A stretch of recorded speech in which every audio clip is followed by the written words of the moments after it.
Ohio Commission approves fracking in state parks and wildlife areas. Columbus, Ohio. AP. Some state parks can be fracked in Ohio. A decision made by a government commission Wednesday despite an ongoing investigation into oil and gas companies claiming possible fraudulent support. Time equals 400 ms. greater than during a raucous meeting attended by many fracking opponents. The Ohio Oil and Gas Land Management Commission oked several parcels for fracking by outside entities, all of them owned by the Ohio Department of Natural Resources and the Ohio Department of Transportation. That includes state parks and designated wildlife areas. Time equals 400 ms. greater than under state law. The identities of those who nominated the land for oil and gas drilling are confidential. The vote took place during a tense public meeting at which anti-fracking protesters held up signs that read, "Deny," and "Save our parks." Time equals 400 ms. greater than advocates accuse the state board members of lacking transparency, upholding the interests of corporate greed and poisoning future generations. Some threw money in front of the commissioners and shouted them out of the state meeting, while others sang protest songs in and chanted, "Don't frack our futures," and "Shame." A member of Save Ohio Parks, Kathy Cowan Becker, said opponents were disappointed by the vote but vowed to continue to show up to meetings. Protesters against fracking in state parks gathered for an Oil and Gas Land Management Commission meeting in Columbus, Ohio on Wednesday, November 15, 2023. The commission voted to frack several state park and wildlife areas for oil and gas in a tense public meeting, much to the disappointment of Ohio environmental advocates. AP photo, Samantha Hendrickson. At a time when the science is telling us we have to stop all the oil and gas, instead we're doing this in our parks, Cowan Becker said. We're rightfully really angry about this. Time equals 400 ms. greater than the decision is the first of its kind in Ohio, although laws allowing fracking have been on the books since 2011. Legislation under then-Governor John Kasich, a former Republican presidential candidate, called for a state board to allow state-owned land to be leased for the exploration for development and production of oil or natural gas, but the formation of the commission was not formalized during the Kasich administration.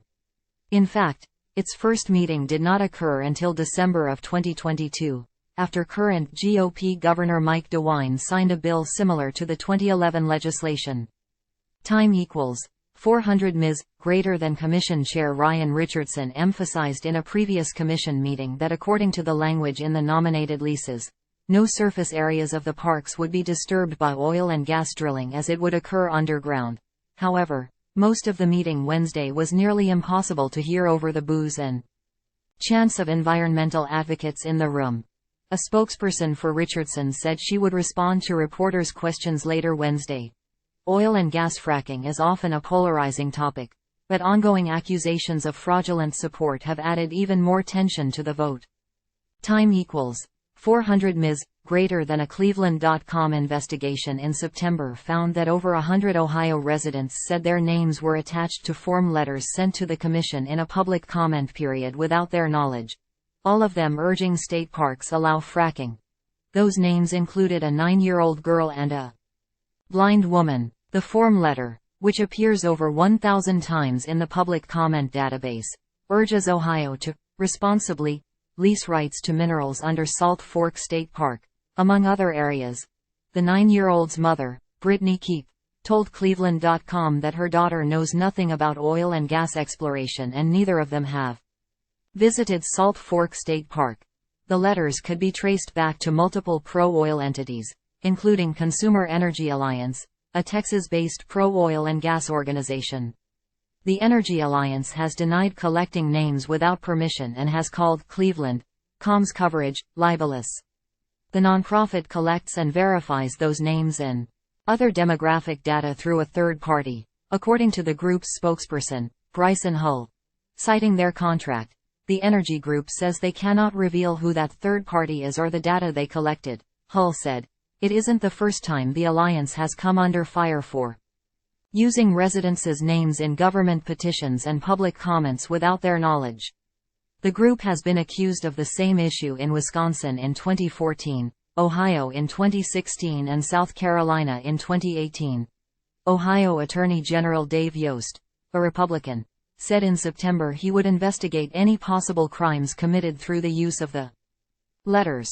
A spokesperson for Yost, Bethany McCorkle, told the Associated Press Wednesday that this is still an open investigation, and that there are not any additional details that can be shared at this time. Environmental advocates and state Democrats have asked Yost to provide an update ahead of the Wednesday vote.